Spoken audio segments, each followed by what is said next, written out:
Habari ya majukumu, ndugu mpendwa. Katika majukumu yetu ya kuendelea vipindi mbalimbali ambavyo vinatolewa na Financial Freedom Academy, leo ni siku nyingine ambayo tunazungumzia topic namba 6.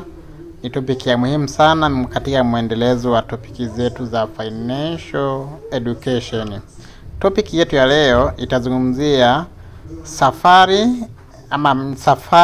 ya ndoto zako ya kutoka kwenye akili hadi kuwa kweli. Hii ndio topic kubwa ya leo ambayo inazungumzia safari ya ndoto zako kutoka kwenye akili, jinsi ambavyo unafikiria, jinsi ambavyo unawaza, jinsi ambavyo unaona hadi kuwa katika ukweli ama kuwa katika uhalisia. Hiyo ndio topic kubwa ya leo ambayo inazungumzia safari yako inaanzia wapi na inaenda kuishia wapi. Katika topic hii ya leo tutaangalia vitu vifuatavyo: kwa mchakato wa udhihirisho kutoka kwenye akili mpaka kwenye mafanikio, ambao tunasema ni funguo za ndani za utajiri, tambua dira za mafanikio. Hii ndio itakuwa ni pointi kubwa ambayo tutajadili katika hii topic yetu namba 6. Katika utangulizi wa mada hii ni kwamba tunaishi katika dunia yenye pea, na maanisha vitu viwili kama vile juu chini, nyeupe na nyeusi, joto na baridi, ndani na nje, haraka na taratibu, kulia na kushoto, kucheka na kununa, furaha na huzuni, kubali ama kukataa, kulia na kushoto, ama vitu vyote ambavyo vinakuwa vina upande mbili, ndio tunasema tunaishi katika dunia yenye pea. Na maanisha kwamba vitu vinakuwa viko viwili. Unapokuta kuna kitu kimoja, lazima kuwa kuna kitu kingine ambacho kiko nyuma yake, mfano uongo na ukweli. Kwa hiyo tunaishi katika dunia ya pea ama dunia ya vitu viwili. Je, swali la msingi la kujiuliza, je, kunawezekana upande mmoja kutoka na mwingine ukawepo? Je, panawezekana kulia ikawepo kushoto kaondoka? Je, panawezekana mtu akawa na mbele tu hana nyuma? Jibu ni hapana. Ndio ilivyo na kwenye pesa. Kuna kanuni za ndani za kifedha na kuna kanuni za nje za kifedha. Kanuni za nje za kifedha ni vipi? Ambapo tunaziita ni external rules of money.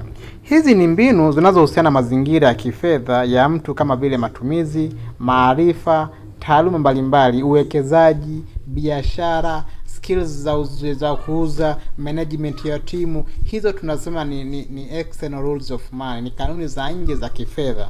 Ni kanuni ambazo zinazungumzia mambo ya nje ya kifedha, kama ambayo nimeelezea hapo.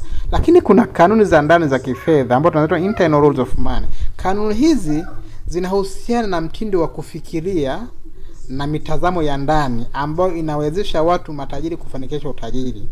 Kanuni za ndani ni jinsi ambavyo jinsi ambavyo watu wanazifikiria pesa, mtazamo wa jinsi ambavyo watu wanawaza kuhusu mafanikio, mtazamo wa jinsi ambavyo watu wanaifikiria pesa kutoka kwenye ndani. Hizo tunasema ni kanuni za kipesa za ndani, internal rules of money. Inakuwezesha watu matajiri kufanikisha utajiri. Kanuni hizi ni pamoja na kama vile imani kuhusu pesa. Una imani vipi kuhusu pesa? Uwezo wa kuchukua hatua. Je, umeshapata kitu cha kufanya? Je, una uwezo wa kuchukua hatua? Utambuzi wa fursa. Je, unaweza kaona fursa? Kwa mfano ukisoma vitabu vingi vya kitabu cha Robert Kiyosaki, Guide to Investing, nasema watu wengi wanatamani waone fursa kwa macho haya ya nyama ya nje.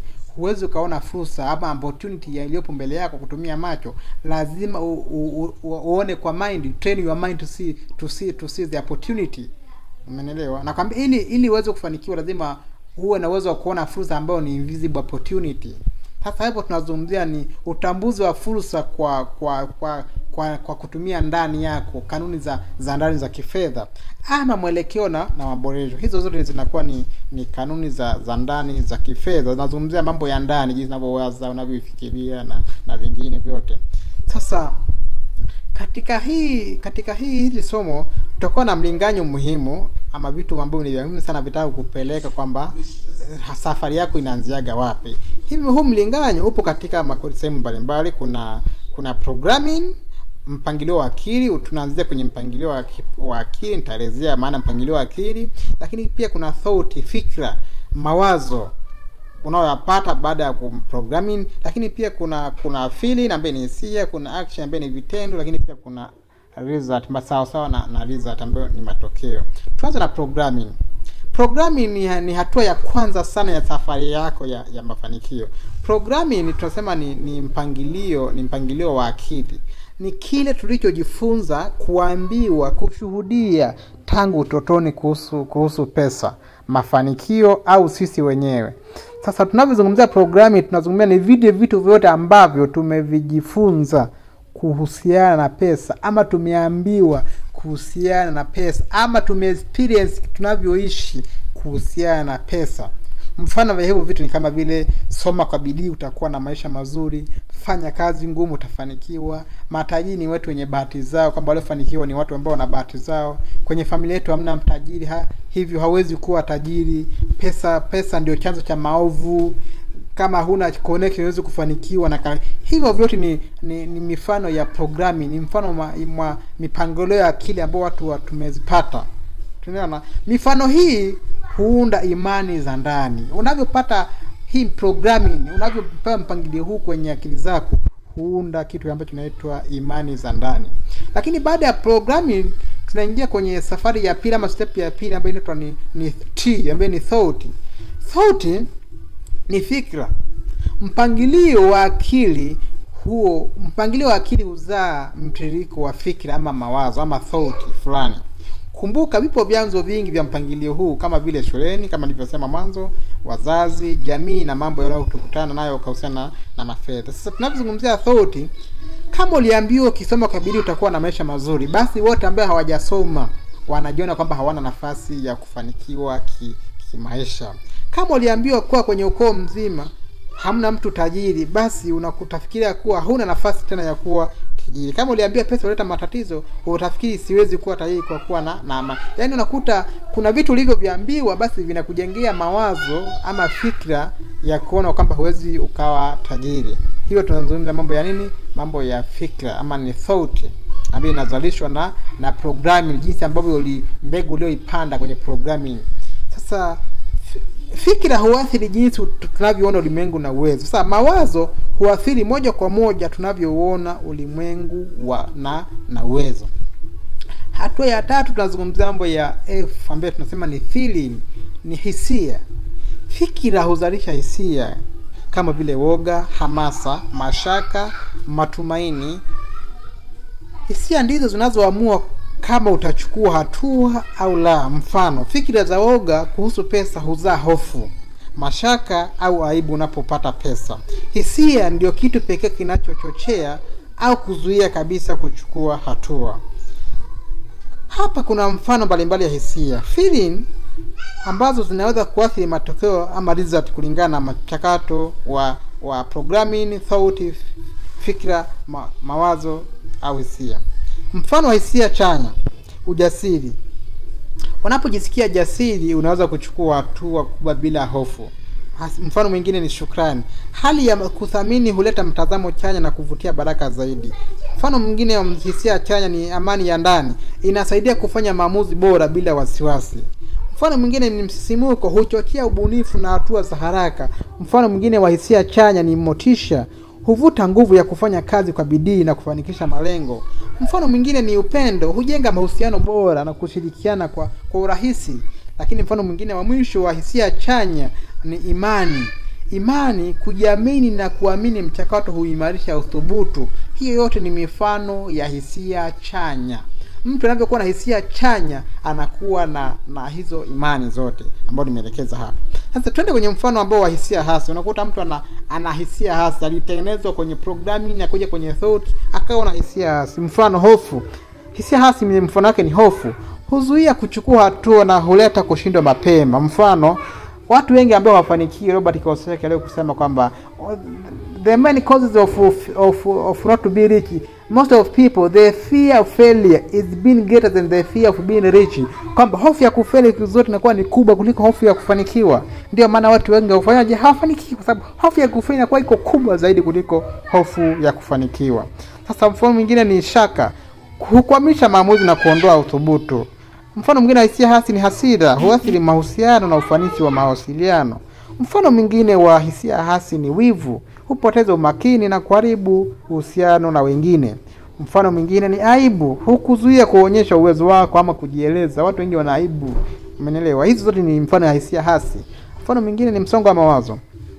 Hupunguza ubunifu na utendaji kazini. Mfano mwingine ni hatia. Hukufanya ujihisi si wa thamani na kushuka kwa moyo. Step nyingine katika hii safari ni action A, ambayo ni action, vitendo.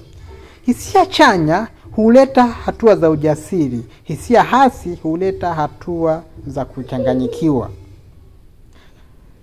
Katika mkata wa mchakato, kipengele cha action ndicho kinachoamua kama utafanikiwa au la. Bila hatua, hata mawazo bora ni hisia na hisia chanya huwezi kuleta matokeo. Hapa ndipo watu wengi hukwama. Wanaishi kwa nafikiria lakini hawachukui hatua. Action ni matokeo ya moja kwa moja ya hisia zako. Ikiwa una hisia za ujasiri, matumaini au msukumo, utachukua hatua kwa ujasiri. Ikiwa una hofu ama shaka, hatua zako zitakuwa dhaifu ama hautochukua hatua kabisa. Mifano ya action ni: moja, unataka kuanzisha biashara. Hisia chanya imehamasika, unaamini itawezekana. Hatua, unatengeneza mpango wa biashara, unaanza kuuza ama kutafuta mtaji. 2, unataka kupunguza uzito. Hisia chanya, una imani unaweza kubadilika. Hatua, unaandaa ratiba ya mazoezi, unabadilisha chakula, unaanza kutembea kila asubuhi.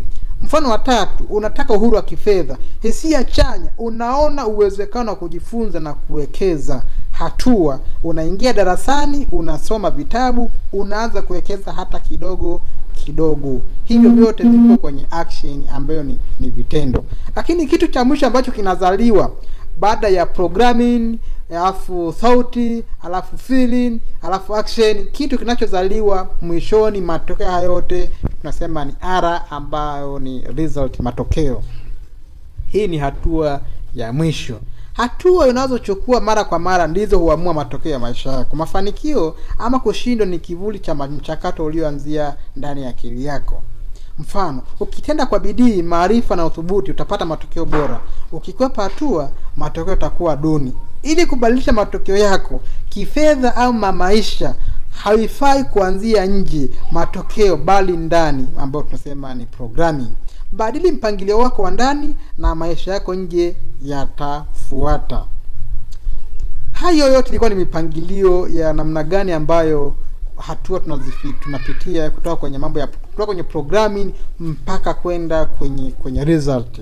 Hasa hapa kuna process ambayo inaitwa the process of manifestation. The process of manifestation. Maana hii process of manifestation ni nini? Ni mchakato wa kuleta kile unachoamini, unachotamani katika maisha yako, kutoka kwenye wazo au imani hadi kuwa hali halisi. Ni namna ambavyo mtu anatumia nguvu ya fikra, hisia na hatua kuumba maisha ama mafanikio anayoyataka. Maana halisi ya process of manifestation ni mchakato wa kuleta kile unachotamani katika maisha yako, kutoka kwenye wazo ama imani hadi kuwa hali halisi. Ni namna ambavyo mtu anatumia nguvu ya fikra, hisia na hatua kuumba maisha ama mafanikio anayotaka. Ama kwa lugha rahisi, maana ya Kiswahili rahisi ni kwamba ni safari ya ndoto zako kutoka kwenye akili hadi kuwa kweli. Hatua kuu katika process hii ni zipi? Hatua ya kwanza ni imani na mtazamo, ambao tunasema ni programming.